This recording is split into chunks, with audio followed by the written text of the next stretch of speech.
What strategies have you found to be most helpful when guiding governments on how to create these experiences and use design to strengthen social connections within their societies? Well, I think one great example is when we worked with Dubai when they were bidding on to bring the World Expo.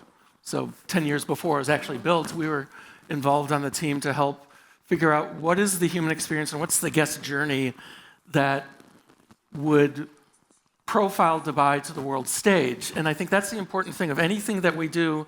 And then listening over the last couple of days, there's a lot of talk about technology, but everything we're doing is a human journey first. And you have to start with that journey mapping of who is your focus group, your audience, your constituents that you are trying to bring along in this journey. What does success mean for that? And by creating those constraints in a project, it allows creativity to create something new and fulfill whatever the business and government objectives are. Gonzalve, as CEO of Bich, you sell 28 million products daily across 160 countries. And so you've committed to this big project to improve learning for children, 250 million children globally. So you have learned a lot about education. And can you share some of your insights about how governments can be creative and support childhood development and learning, and how that could be scaled more broadly?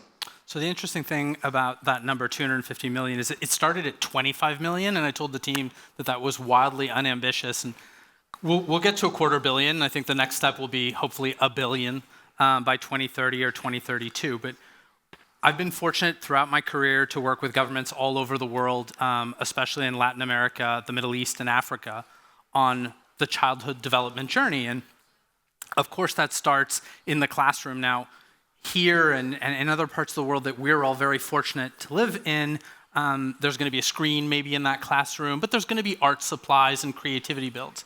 But if I take you a step back, I was doing a focus group in Algeria a couple of years ago, and there we were sitting on the floor talking about how to develop the childhood mind.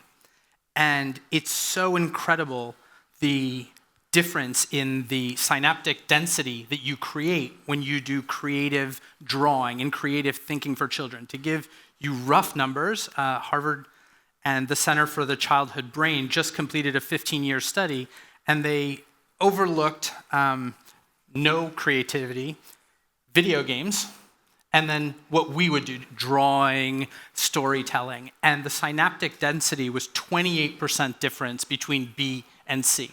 And so what we've been working on with governments and extra government and NGO organizations is a path. And it really starts with storytelling. You have to be able to carry that story through the years of the child's development. And the more you can bring it to life through local culture or religion, the higher the outcomes are. And that's really important as we design the school of the future. Wow. Lauren, so you brought so many powerful stories to light. How can governments more effectively use storytelling to help engage citizens and build support for transformative missions and to help societies adjust in this new era of digital disruption? I was actually having this exact conversation yesterday with the head of media for the UAE, and it was really interesting when you think about how you can create a story to shape the future. And when you look at where we are today, the stories that were created years ago that led the pathway to where we are now. And I am a huge believer that imagination is far more powerful than knowledge is. And to be able to use your imagination to create some of the greatest opportunities and storylines and new entities and new companies and new governments that have never been created before, if you can do that as a business owner or as a movie maker, that's a very powerful tool to have. I mean, I've been lucky enough to make a lot of really exciting movies, and many of them about true stories, but some of the stuff that we do philanthropically, I think, is far more powerful government-wise, where you can take a very big idea that your imagination comes up with. We've done this on the X Prize, where I sit on their board. Things like, how do you reverse aging? So we have a $150 million prize that we're going to give to somebody who figures out how to reverse aging. How do you handle water initiatives? So we're partners with the UAE government right now on desalinization.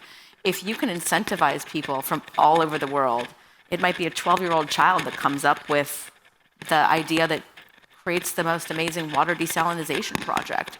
You just don't know where that idea is going to come from and how that story is going to be told. But if you can implement tools that allow people to have the opportunity to take their imagination and make them reality, whether it's through a movie or creating a new company or designing a new education platform, it's sort of your imperative and obligation to do that. So I want to ask all of you a final question just to tie it together, the same question for everyone. In one word or phrase, what should be the top priority for governments when they are designing the future of human experiences through technology and policy? Take a pause for a beat if you want to think about your one word, but the top priority for governments when designing the future of human experience. Joe? Well, I'm going to say it's education, right? It's creativity isn't something that you just say, we want to be creative, and you go buy it. It has to be fostered over generations by giving children the opportunity, building off of what you were saying, creating those opportunities to be innovative and group problem solving within the education system, I think is the most important. I'm going to pick an outlier word. I was thinking creativity, and that was too cheesy.